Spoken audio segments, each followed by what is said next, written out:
What's up and welcome back. I'm John Stark, MacMovieGuy.com, and this is your favorite blind film critic. And we're going to talk about the idea of you. You. Just you. Just the idea of you. It's actually the name of a movie. It's currently available on Amazon Prime Video. It has audio description produced by the Media Access Group. And click subscribe so that I can get into this. I need the fuel to be able to get through this. This movie stars Anne Hathaway. It stars Nicholas Galladant. Honestly, my phone sounds like it's pronouncing Galaxy to me through the Nicholas Galaxy through the screen reader. I don't really know how to pronounce this kid's last name, but he's a big enough role where I have to try to pronounce his name. Annie Mumolo and Reid Scott are also in this film. And it's directed by Michael Showalter. It's adapted from a book. I know this because Showalter has had to do interviews where he's explained why he chose not to do certain things that were from the book. Most notably, I guess the film does not end the same way. He chose his own ending that he felt was appropriate for the film that he wanted to make. So, which was good, actually, because there was a point in the film where I was like, oh, we're doing this. Never mind. I don't like this anymore.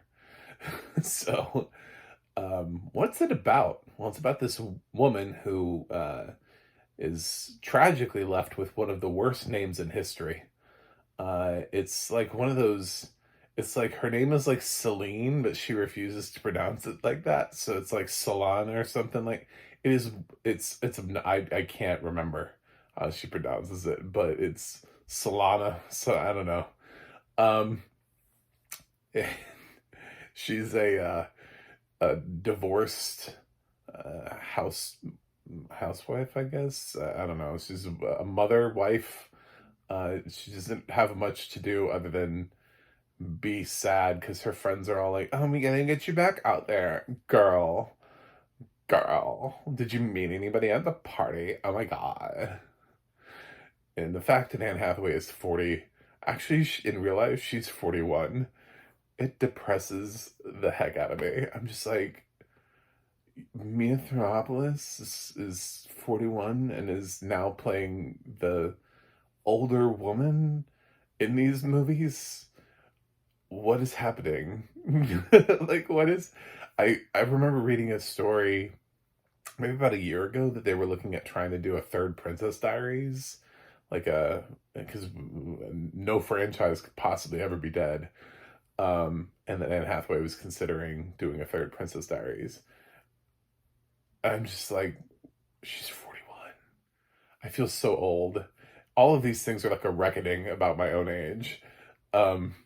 But now, yeah, she's doing the old lady thing. The Anne Hathaway of all people is in this role, and she's the mother with a teenage daughter and an ex-husband played by Reid Scott, who she was married to until he decided to cheat, and now she's left to her own vices, and through a sheer sort of chance encounter, she meets and sort of has this interesting dynamic with one of the hot singers of the biggest boy band in the world, at least within the confines of the film, and played by Nicholas Galladant, and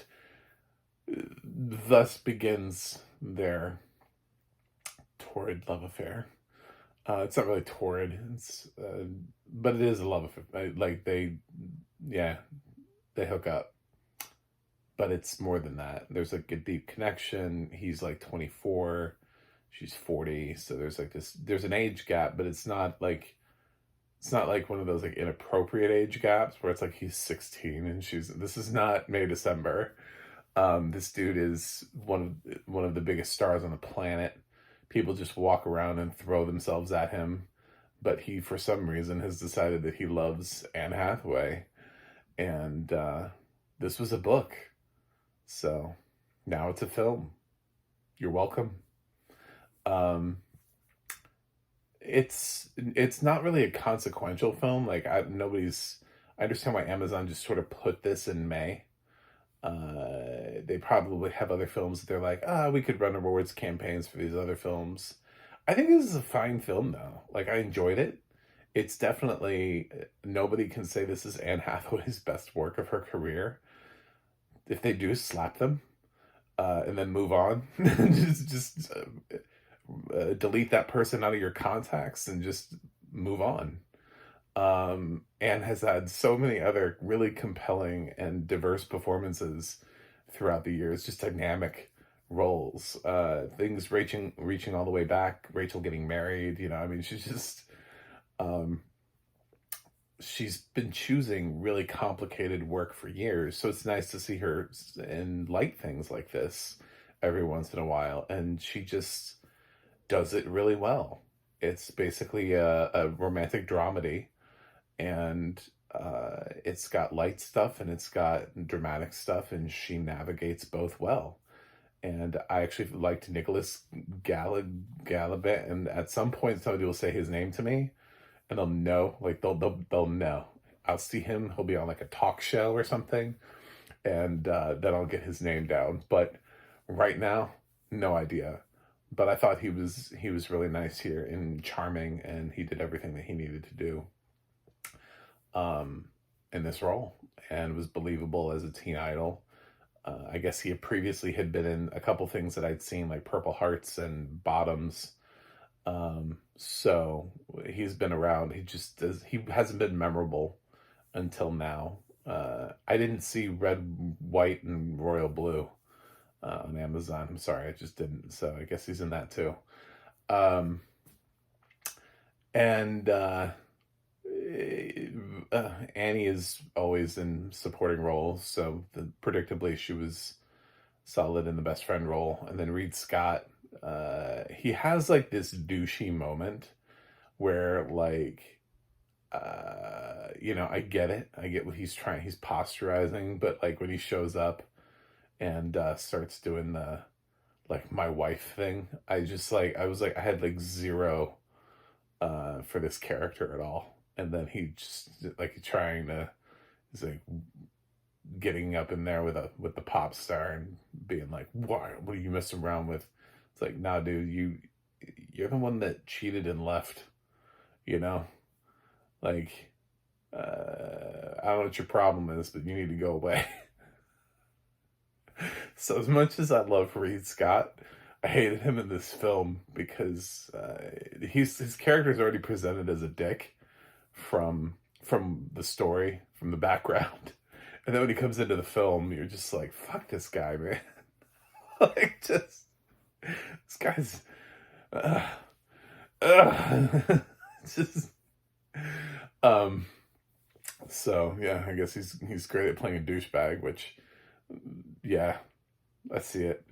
Um, this is an enjoyable time. I started to drift away from the film when I thought it was going into a certain territory, and I was like, oh god, they're doing what every other film does. Anytime an older woman ever wants to date a younger guy, this is the same ending. It's gonna go the same way, you know. Like eventually they feel guilty, and they're like, oh, I'm too young. I can't do this. But luckily, this film plays around with that idea a little bit and doesn't quite. And I respect Michael Showalter for not doing what, I don't know, every single film like this ever before has ever done. Um, because if it was a guy with a younger girl, they totally would end up together. So there wouldn't even be like a question, There would, it just wouldn't even be. We have rom-coms like that all the time with this age gap of 14 years. I'm sitting here looking at watching Franklin on Apple Plus, and I'm seeing Michael Douglas play Franklin, and he's got like a love interest or somebody he's flirting with in that show who I swear is in her 20s. There's not one conversation about age. There's not one. He's like in his 70s and this girl's like 20 something. And it's just, nah, that's whatever. But God, 14-year age gap between Anne Hathaway and Nicholas Gallant in this movie. And it's just like, that is the plot. That is the whole thing right there. You put 14 years between a woman and a man. It's just like, wow, we've got story. We've got something to build on here.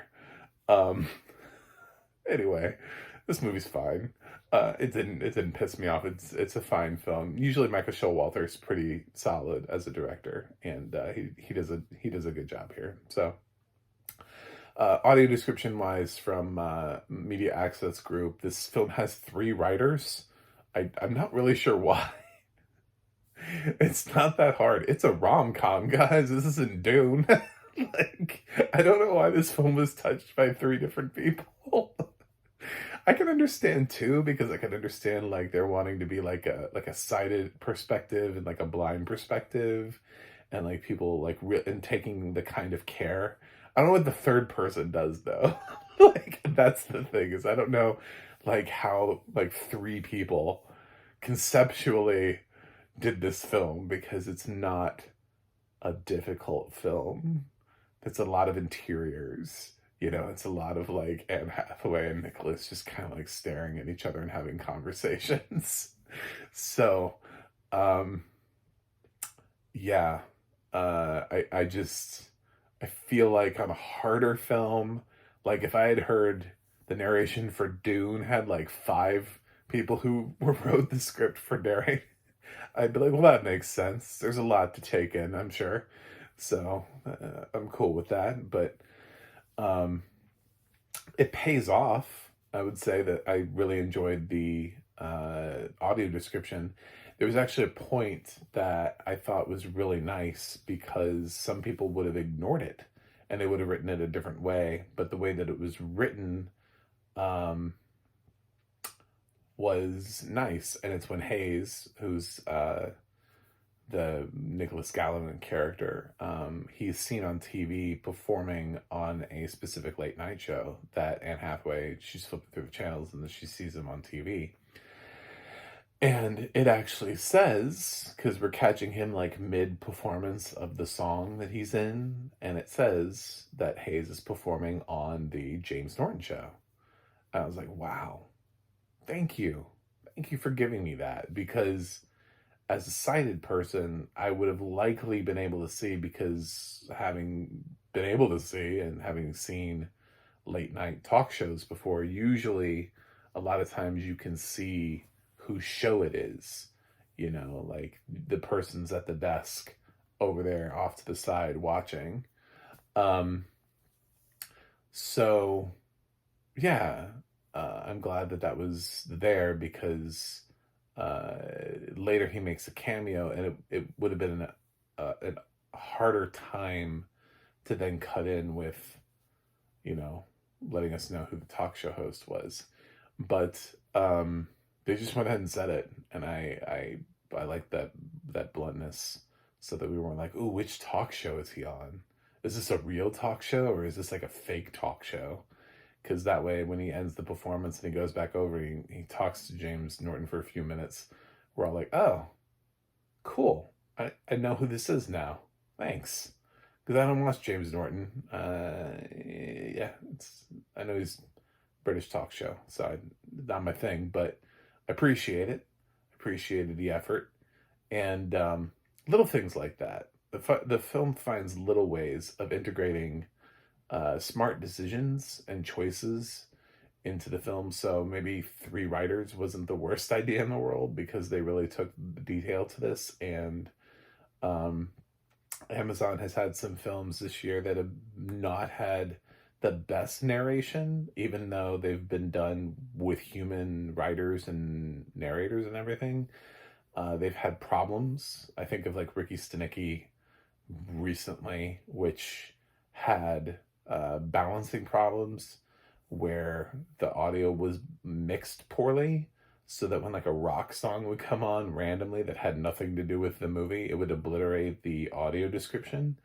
So it's nice that this movie existed with a very well-made audio description track. Media Access Group is generally pretty solid, and I'm grateful that they were on this film, and that this film is a nice watch, an easy watch, an easy to follow watch, an easy audio description watch, all that stuff. So yeah, thanks. Um, I recommend this film. It's not my favorite film. I've seen films like this before that I've liked more.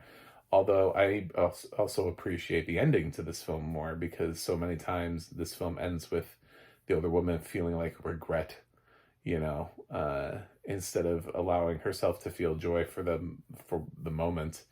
Um, at some point, it always feels like a lesson for women in oh, don't date a younger guy, don't do that. Meanwhile, like, dudes constantly, it's not even in a plot, they just happen to have female co-stars that are like 20 years younger than them all the time, and we don't even talk about it. It's not even the plot. We're just so used to seeing older actors with younger women that we're just like, it's not even a thing anymore. But God, you put a 16-year age difference between Anne Hathaway and her co-star, and it's just like, man, that's a movie right there. That's the plot. Anyway, um, you can watch this. It's fine. I'm gonna give The Idea of You a B. Um, it's a decent film to watch this year. So it's not a film I'm gonna be like at the end of the year on any of my year-end lists, and certainly Anne Hathaway has more films in her career that are worth acclaim. But this was decent. So yeah, check it out. Anyway, thanks for watching, thanks for subscribing, and I will see you guys on the other side.